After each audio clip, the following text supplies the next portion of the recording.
Na ujumbe wangu kwako leo nasema kwamba faida za kuokoka na hasara za kutokuokoka. Kwa nini faida? Maishani hapa tunapoishi, kuna kuishi maisha ya kawaida kutokuwa na imani ya Kristo, na kuna kuishi maisha ya kuamini Kristo, kuwa na imani na nani? Na Mungu. Sasa utofauti uko wapi? Ni kwamba aliye na Kristo ataishi akiwa na tumaini baada ya kuondoka hapa duniani, ana uhakika na anakwenda.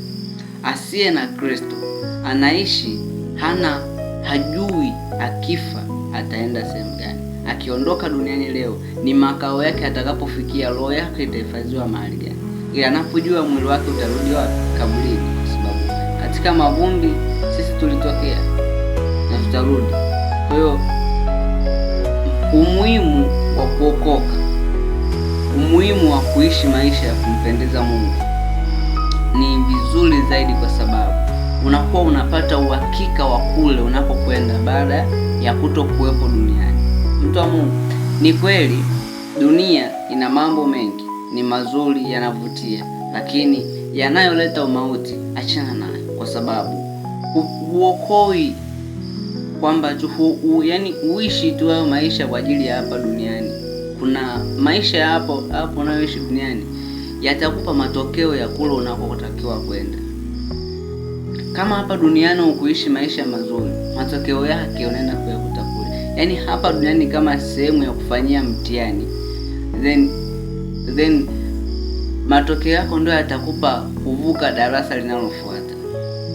Lakini huu mtihani ni kwamba hauna kurudia darasa. Ukisha feli ni moja kwa moja. Bwana Yesu asifiwe. Kwa hiyo muda ulionao, mtu wa Mungu, hebu siku moja fikiria, kama bado okoka. Kama bado unaishi maisha ya kawaida, mpendeze Mungu, ishi maisha ya kumpendeza Mungu. Kuokoka na kujikana ndani ya Kristo ni kuishi maisha ya kumtii Mungu.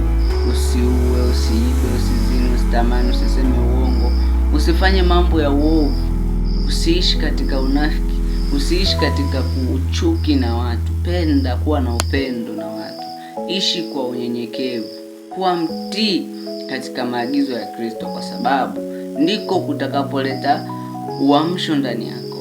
Mpende Mungu, kwa sababu kuna mahali Biblia inasema kwamba ukinipenda utazitii sheria zangu. Ukimpenda Mungu kuna mahali lazima utamtii.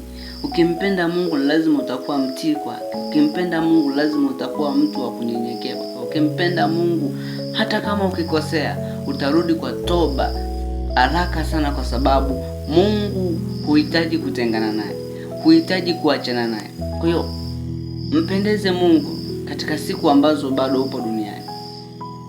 Ukishatoka hapo, matokeo yako jinsi ulivyoishi hapa duniani ndio atakupa kibali cha kuingia mbinguni au kutokuingia. Mtu wa Mungu, Mungu akubariki sana. Naitwa Prophet Malaraka. Amen.